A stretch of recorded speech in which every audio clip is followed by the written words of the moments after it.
E aí, concurseiro ou concurseira? Seja bem-vindo ao canal VOF Questões. Aqui, vamos testar seus conhecimentos com desafios de verdadeiro ou falso, para você aprender, treinar e garantir a tão sonhada aprovação. Se você está pronto para colocar seus conhecimentos à prova, se inscreve no canal, ativa o sininho e bora para o desafio. A matéria é Direito Processual Penal. Julgue os itens a seguir. Primeira questão: verdadeiro ou falso?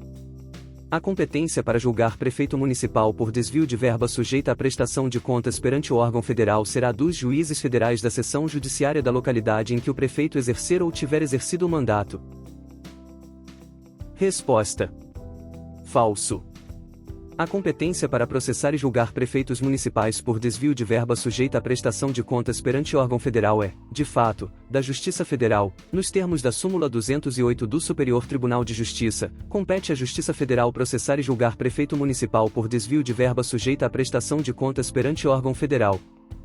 Entretanto, a competência será do Tribunal Regional Federal, segundo grau de jurisdição, da região onde o prefeito exercer ou tiver exercido o mandato, e não do juiz federal da seção judiciária local, primeiro grau de jurisdição, conforme interpretação do artigo 29, inciso 10, da Constituição Federal, e da súmula 702 do Supremo Tribunal Federal.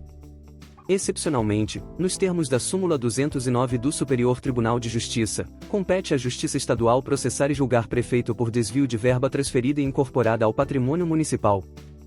Segunda questão: verdadeiro ou falso?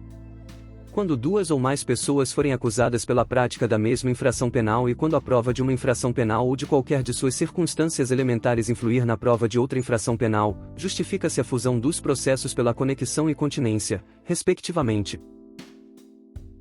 Resposta: falso. O enunciado inverteu os institutos.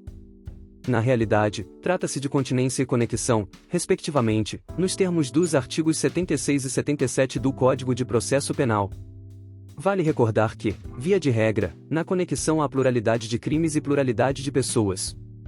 Já na continência, há a prática de um único crime, ainda que em concurso formal, praticado por duas ou mais pessoas. Terceira questão: verdadeiro ou falso?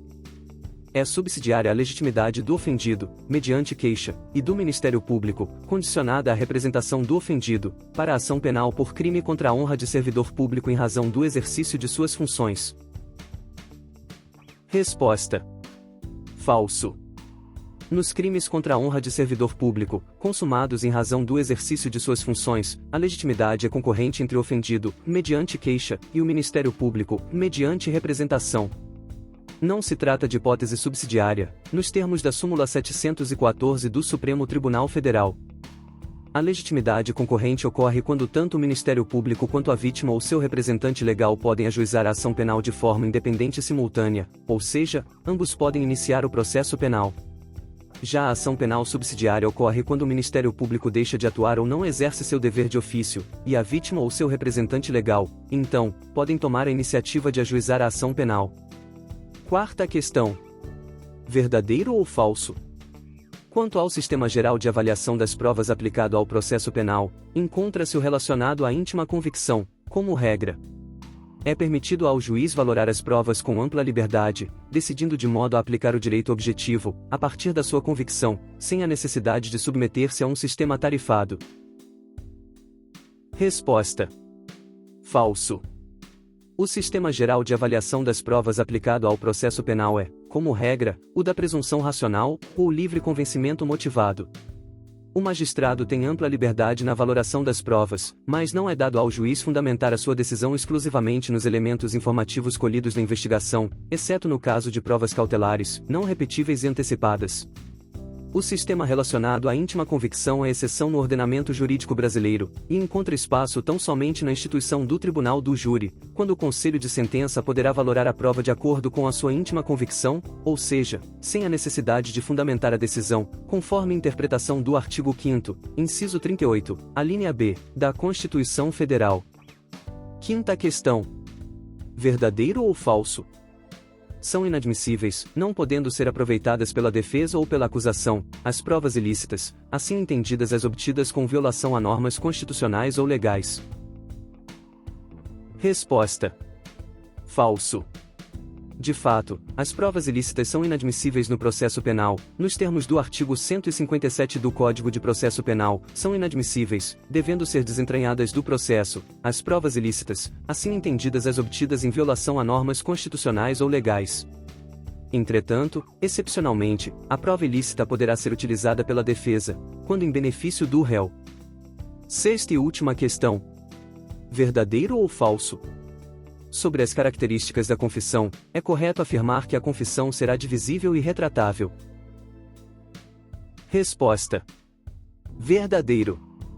Nos termos do artigo 200 do Código de Processo Penal, a confissão será divisível e retratável, sem prejuízo do livre convencimento do juiz, fundado no exame das provas em conjunto.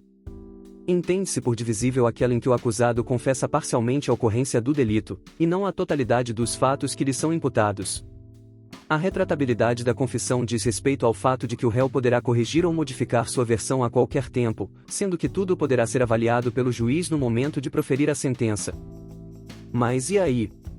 Você achou fácil ou difícil? Comenta aqui embaixo quantas questões você acertou e deixa o like no vídeo. Por hoje é só. Ouça o enunciado, responda certo e conquiste a sua tão sonhada aprovação. Até o próximo EVOF Questões.